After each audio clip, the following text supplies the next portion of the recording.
79ാം സ്വാതന്ത്ര്യ ദിനാഘോഷത്തിന്റെ നിറവിലാണ് രാജ്യം. ചെങ്കോട്ടയിൽ അല്പസമയത്തിനകം പ്രധാനമന്ത്രി ദേശീയ പതാക ഉയർത്തും. ഓപ്പറേഷൻ സിന്ദൂറിന് ശേഷമുള്ള ആദ്യ സ്വാതന്ത്ര്യ ദിന ആഘോഷമാക്കാൻ ഒരുങ്ങുകയാണ് കേന്ദ്ര സർക്കാർ. കേരളത്തിലും വിപുലമായ ആഘോഷങ്ങൾ ഇന്ന് നടക്കും. അപ്പോൾ അല്പസമയത്തിനകം തന്നെ നമുക്ക് ചെങ്കോട്ടയിലെ ദേശീയ പതാക ഉയർത്തുന്ന ചടങ്ങിലേക്കും അതിനുശേഷം പ്രധാനമന്ത്രി രാജ്യത്തെ അഭിസംബോധന ചെയ്യുമ്പോൾ ആ കാഴ്ചകളിലേക്കും ഒപ്പം സംസ്ഥാനത്തെ ഔദ്യോഗിക പരിപാടികളിലേക്കുമൊക്കെ പോകേണ്ടതുണ്ട്.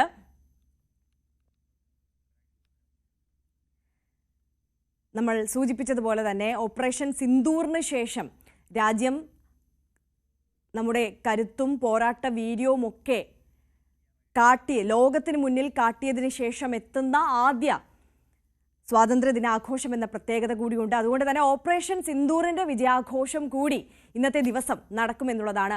ER രാഗേഷ് കൂടുതൽ വിവരങ്ങളുമായി നമുക്കൊപ്പം ചേരുകയാണ്. ER, very good morning.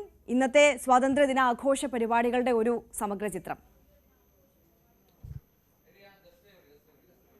Arya, good morning. ഒപ്പം തന്നെ സ്വാതന്ത്ര്യദിന ആശംസകൾ. ഏതായാലും രാജ്യത്ത് വിപുലമായ ആഘോഷമാണ് നടക്കുന്നത്. 79ാം സ്വാതന്ത്ര്യ ദിനം ആഘോഷിക്കുകയാണ് രാജ്യത്തുടനീളം വിപുലമായി തന്നെ ആഘോഷ പരിപാടികൾ നടക്കുന്നു. ഏതായാലും ചെങ്കോട്ടയിൽ 7:30 പ്രധാനമന്ത്രി നരേന്ദ്രമോദി ദേശീയ പതാക ഉയർത്തും. അല്പസമയത്തിനകം തന്നെ അദ്ദേഹം വസതിയിൽ നിന്ന് ഇങ്ങോട്ടേക്ക് ചെങ്കോട്ടയിലേക്ക് തിരിക്കുകയും ചെയ്യും. അതായത് ആദ്യം രാഷ്ട്രപിതാവിനെ അന്തിയുറങ്ങുന്ന പ്രധാനമന്ത്രി ഇപ്പോൾ തിരിച്ചിരിക്കുകയാണ്. നമുക്ക് ദൃശ്യങ്ങൾ കാണാം. അദ്ദേഹം വസതിയിൽ നിന്ന് ഇപ്പോൾ ലോക് കല്യാൺ മാർഗിലെ വസതിയിൽ നിന്ന് ചെങ്കോട്ടയിലേക്ക് തിരിച്ചിരിക്കുകയാണ്.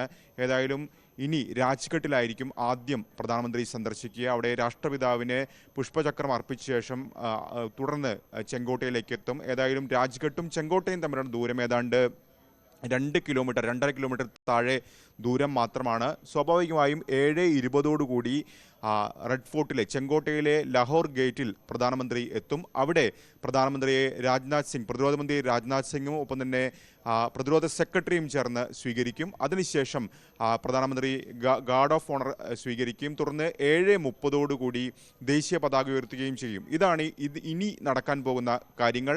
ഏതായാലും പ്രധാനമന്ത്രിയുടെ പ്രസംഗം കഴിഞ്ഞ വർഷങ്ങളൊക്കെ തന്നെ നോക്കുകയാണെങ്കിൽ ഏതാണ്ട് 1.5 മണിക്കൂറിലധികം നീണ്ടു നിൽക്കുന്ന പ്രസംഗമാണ്. കഴിഞ്ഞ വർഷം ഏതാണ്ട് 98 മിനിറ്റാണ് പ്രധാനമന്ത്രി പ്രസംഗിക്കുകയും ചെയ്തത്. അപ്പോൾ ഇത്തവണത്തെ തീം എന്ന് പറയുന്നത് നയാ ഭാരത്, അതായത് പുതിയ ഭാരതം എന്നുള്ളതാണ്. 2047 വികസിത ഇന്ത്യ എന്ന ലക്ഷ്യത്തിലേക്ക് കുതിക്കുകയാണ് രാജ്യം. അപ്പോൾ സ്വാഭാവികമായും നയാ ഭാരത് എന്ന തീം വിഷയമാക്കിക്കൊണ്ടാണ് ഇത്തവണത്തെ തീമായി നിശ്ചയിക്കുകയും ചെയ്തിരിക്കുന്നത്. സ്വാഭാവികമായും അതിനോട് ചേർന്ന് നിൽക്കുന്ന പ്രസംഗം പ്രധാനമന്ത്രി നടത്തുകയും ചെയ്യും. ഒപ്പം നിലവിൽ ഓപ്പറേഷൻ സിന്ദൂർ കൂടി വലിയ തോതിൽ ഇന്ത്യ ആഘോഷിക്കുകയാണ്. പ്രത്യേകിച്ച് പാകിസ്ഥാനുമേൽ വലിയ സൈനികമായി വലിയ മേധാവിത്വം ഇന്ത്യക്ക് ഉണ്ടായതാണ് ഓപ്പറേഷൻ സിന്ദൂർ. ഒപ്പം തന്നെ ഓപ്പറേഷൻ സിന്ദൂറുമായി ബന്ധപ്പെട്ട കാര്യങ്ങളൊക്കെ തന്നെ ഇതിനോടകം തന്നെ പലപ്പോഴായി പുറത്തു വന്നിട്ടുണ്ട്. പ്രധാനമന്ത്രി തന്നെ പാർലമെന്റിൽ ചില കാര്യങ്ങൾ, ചില വിവാദ വിഷയങ്ങൾ അടക്കം തന്നെ വിശദീകരിക്കുകയും ചെയ്തിരുന്നു. അതായത് പുറമേ നിന്നുള്ള ബാഹ്യ സമ്മർദ്ദം ഇതിനകത്ത് ഉണ്ടായിട്ടില്ല തുടങ്ങിയ കാര്യങ്ങളൊക്കെ തന്നെ വിശദീകരിക്കുന്നു. അക്കാര്യങ്ങളൊക്കെ ഒരുപക്ഷെ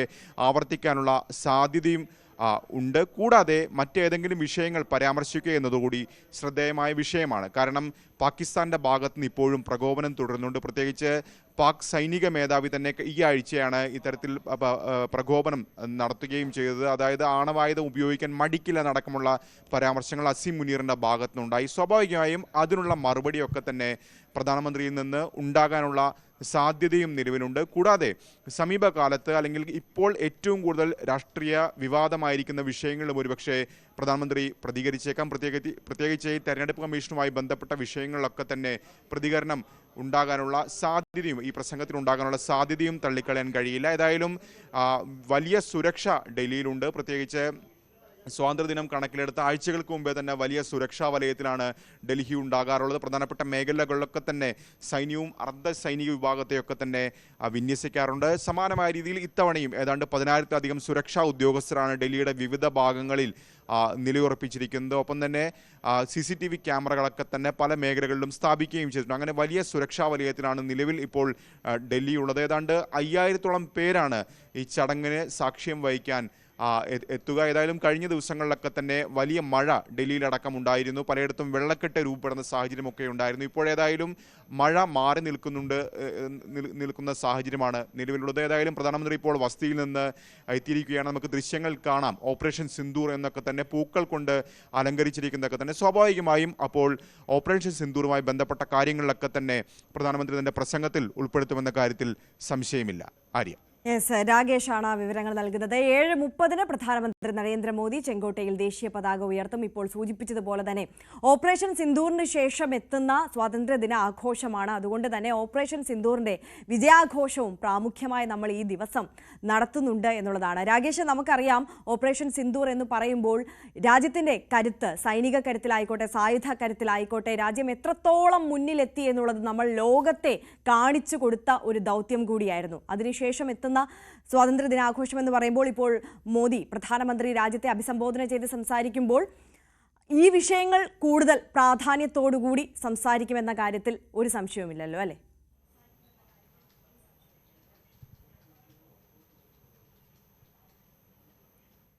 യെസ്, രാകേഷിലേക്ക് നമുക്ക് മടങ്ങിയെത്താം. ഇപ്പോൾ ഞാൻ രാവിലെ തുടക്കത്തിൽ സൂചിപ്പിച്ചതുപോലെ തന്നെ നമുക്കൊപ്പം ഒരു വിശിഷ്ട അതിഥി കൂടി ഇന്ന് ചേരുകയാണ്. രാജ്യം ശൗര്യചക്ര നൽകി ആദരിച്ച മുൻ NSG കമാൻഡോ കേണൽ PV മനേഷാണ് നമുക്കൊപ്പം ചേരുന്നത്.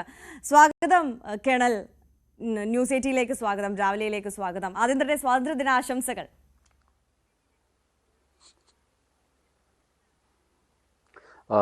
നമ്മുടെ രാജ്യത്തിൻ്റെ അഭിമാനമായിട്ടുള്ള 79th ഇൻഡിപെൻഡൻസ് ഡേ ആശംസകൾ. കേണലല്ല, ഞാൻ കമാൻഡോ ആണ്.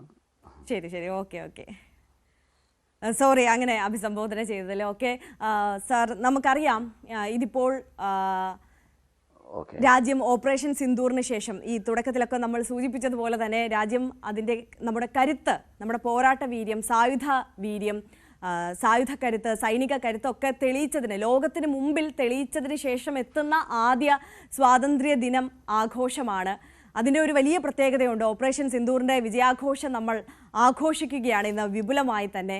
അപ്പോൾ ഒരു രാജ്യത്തിന് വേണ്ടിയിട്ട് പോരാടിയ ഒരു വ്യക്തി, ജീവിതവും ജീവനുമെല്ലാം രാജ്യത്തെ ജനങ്ങൾക്ക് വേണ്ടി, സുരക്ഷയ്ക്ക് വേണ്ടി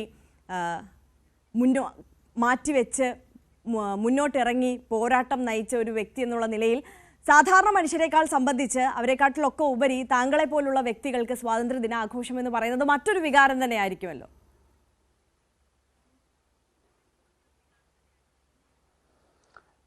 തീർച്ചയായും നമ്മുടെ ഈ സ്വാതന്ത്ര്യ ദിന സന്ദേശത്തിൽ തന്നെ നമ്മൾ പറയുന്നത് ലോകത്തിൽ തന്നെ ഏറ്റവും മാതൃകയായിട്ടുള്ള മതേതര സംസ്കാരമുള്ളതാണ് നമ്മുടെ രാജ്യം. പ്രത്യേകിച്ച് ഒരു സൈനികൻ എന്ന രീതിയിൽ എനിക്ക് അഭിമാനത്തോടു കൂടി പറയാൻ വേണ്ടി പറ്റും, ഏതൊരു സൈനികനോടും ചോദിച്ചു കഴിഞ്ഞാലും നിങ്ങളുടെ മതം ഏതെന്ന് ചോദിച്ചാൽ ആ സൈനികന് ഇടനെഞ്ചിൽ കൈവച്ചുകൊണ്ട് പറയാൻ പറ്റും എൻ്റെ രാഷ്ട്രമാണ് എൻ്റെ മതമെന്ന്. നിങ്ങളുടെ ജാതി ഏതെന്ന്